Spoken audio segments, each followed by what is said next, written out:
किसी ने खूब कहा है, जो मेहनत करता है आखिर में उसका फल उसे मिल ही जाता है। प्रयत्नांती परमेश्वर। मी शिवांजली मुंगसे माझ्या शिवांजली मुंगसे या यूट्यूब चॅनलमध्ये तुमच्या सगळ्यांचे स्वागत करते। 19 नोव्हेंबर 2023 ला जे घडलं नाही ते घडलं 2 नोव्हेंबर 2025 ला आणि आपल्या भारतीय क्रिकेट महिला बनल्या विश्वविजेता। आज आपण एका अशाच ऐतिहासिक क्षणांचे सगळे साक्षीदार आहोत, ज्याने संपूर्ण भारताचा अभिमान उंचवला आहे। आपल्या भारताच्या महिला क्रिकेटपटूंनी हे दाखवून दिलं आहे की स्वप्न पाहणं हे सोपं नसतं। स्वप्न पाहणं हे सोपं नसतं, पण ते पूर्ण करणं हे अशक्यही नसतं। ही कहाणी फक्त एका सामन्याची नाही, ही कहाणी त्या प्रत्येक मुलीच्या जिंकण्याची आहे। ही कहाणी त्या प्रत्येक मुलीच्या जिंकण्याची आहे की जिला सांगितलं गेलं होतं की हे तुझ्या बसचं काम नाही।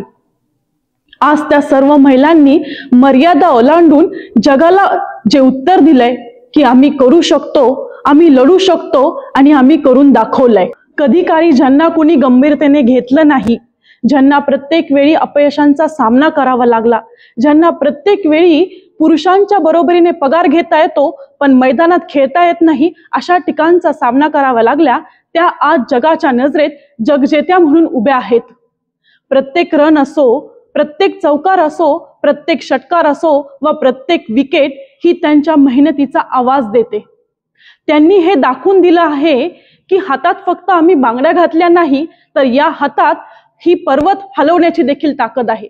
हा विजय हा फक्त क्रिकेटचा नाही, हा विजय त्या प्रत्येक भारतीय स्त्रीचा आहे, जिला रोज आपल्या जीवनात लढावं लागतं, कधी घरात, कधी कामात, कधी समाजात, कधी स्वतःशी। हा विजय म्हणजे त्या आत्मविश्वासाचा, त्या अभिमानाचा आणि त्या एकतेचा प्रतीक आहे। एक भारतीय म्हणून या टीमला मला मनापासून सलाम करावंसं वाटतं। या टीम मधील प्रत्येकीने प्रत्येकीचं योग्य वेळी ते योगदान दिलं आहे। आपण शेफालीला जर बघितलं तर सेमीफायनल मध्ये तिने एकही सामना खेळला नव्हता। सेमीफायनल मध्ये पण ती पाहिजे तसा खेळू शकली नाही। ती एक्स्ट्रा प्लेयर म्हणून टीम मध्ये होती, पण म्हणतात ना मित्रांनो की भारताचा विजय हा तिच्याच हातून लिखित होता। शेफालीने 87 रन करत भारताला विजयाची घोडदौड दाखवली।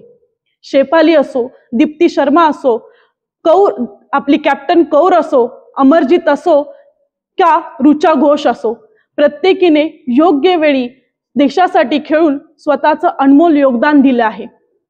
त्या प्रत्येकीला एक भारतीय म्हणून त्यांच्या जिद्दीला, त्यांच्या आत्मविश्वासाला आणि त्यांच्या धैर्याला माझा सलाम।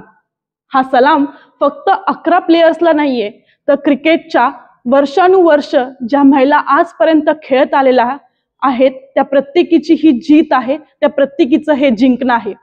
यावरून माझे प्रत्येक महिलांना एकच विनंती आहे की तुम्ही हरू नका, खचू नका। तुम्ही जे स्वप्न पाहिले त्या स्वप्नासाठी मेहनत करत राहा, कारण आज जरी तुमचा नसल तरी उद्या तुमचाच आहे। या गोष्टीमुळे नक्की विश्वास येतो। तुम्हाला जर माझा व्हिडिओ आवडला असेल तर माझ्या या चॅनलला लाईक, शेअर आणि सबस्क्राईब करा आणि तुम्हाला माझा व्हिडिओ कसा वाटला ते कमेंट मध्ये नक्की सांगा। मी तुमची शिवांजली मुंगसे। धन्यवाद।